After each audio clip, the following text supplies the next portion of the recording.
First time I met Suge Knight was at a restaurant in LA called Palm Restaurant. And I was sitting there eating, nice meal, and all of a sudden these huge guys, looked like a football team, showed up. You know, it was very intimidating to see these guys. They were bigger than my bodyguards, you know, and a bunch of them.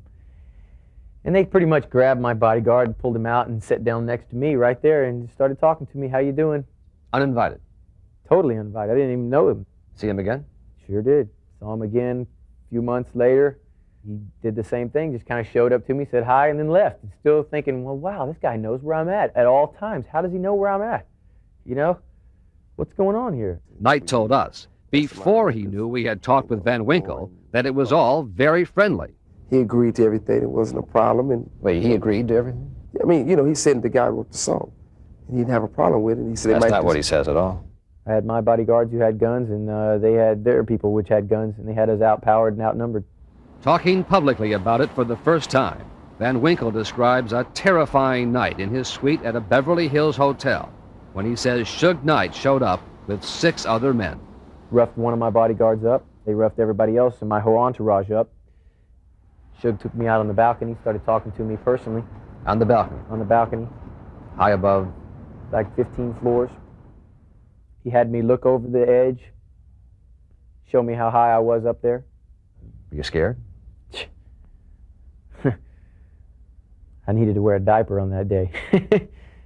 I was very scared. On the balcony, Van Winkle says Suge Knight told him to sign over points from the song to a man named Mario Lavelle Johnson. Who is Mario Lavelle Johnson? His name is listed. That's the guy that Suge Knight brought over there that was an acquaintance of mine that had nothing to do with that song. You signed over the rights? I signed over the rights to him so that Suge and them could get paid for it. So Mario Lavelle Johnson didn't write that song? No way. How much were those points worth?